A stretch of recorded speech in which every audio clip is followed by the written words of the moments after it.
The NYPD boat lurched, and I almost slipped on the deck.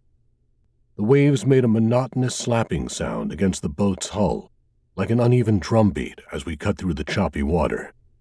I sucked in a deep breath and could practically taste the Hudson River. The toxic odors of rotting fish and garbage didn't do anything to help the nausea I felt. I prayed it would pass. One of the officers assigned to the boat tapped me on the shoulder. He grinned and offered me a piece of beef jerky.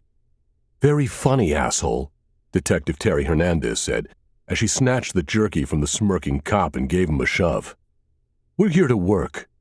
There's a woman's body out there." She turned to me. "You okay, Mike?"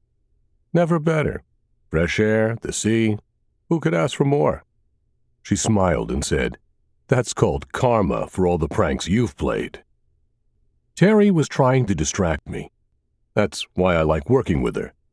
I was on edge, terrified that I'd recognize the body we were on our way to recover.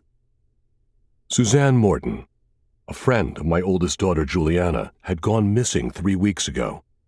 The last place anyone saw her was at a prestigious acting class in Soho. Suzanne and my daughter had been in a few classes together in the past.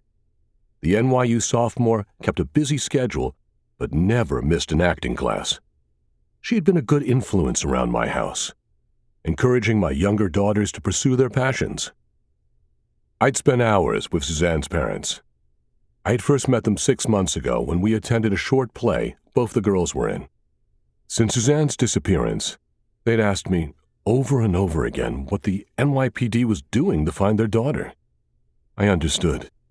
If your child is missing, you want the whole world to stop and go look for them. As a parent of 10 kids, I always seemed to have something to worry about. At least none of them was missing. I didn't need to use my imagination to worry about what might have happened to Suzanne. I'd seen enough as a homicide detective. It felt like a knife in my abdomen every time I pictured the young woman, her light brown hair framing a beautiful face that had deep dimples when she smiled. I felt a change in the engine just as the pilot looked over her shoulder. She yelled in my direction, "Wind chop is really bad today. I'll get as close as I can." I looked out over the whitecaps and spotted a figure floating in the water.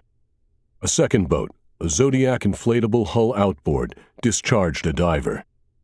Recovery takes a lot of resources. We idled alongside the body. Now that we were closer, I could see more clearly that the body was a woman, floating face down in the water, with waves of long hair fanning out around her head. She was wearing a sparkly black cocktail dress that had attracted sea life. A fish nibbled at something in her hair. Terry stepped behind me. "Is it her?"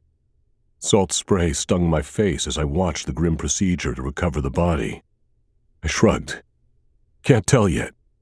I appreciated Terry's reassuring hand on my shoulder. The female crime scene tech on our boat pulled the winch line so the diver could attach it to the recovery basket. The wire basket was over 6 feet long, with sides tall enough to keep a person firmly inside. I was relieved to see the care they used.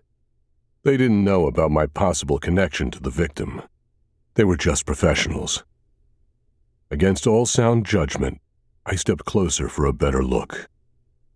The other crime scene tech, a doughy guy in his mid-30s, leaned over the edge of the boat. He'd been the first victim of the beef jerky prank. All it had taken was a quick whiff of the smelly, dried meat, and the tech had vomited over the side of the boat. But now, he showed great concentration and focus. Leaning so far out of the boat, his face almost touched the water.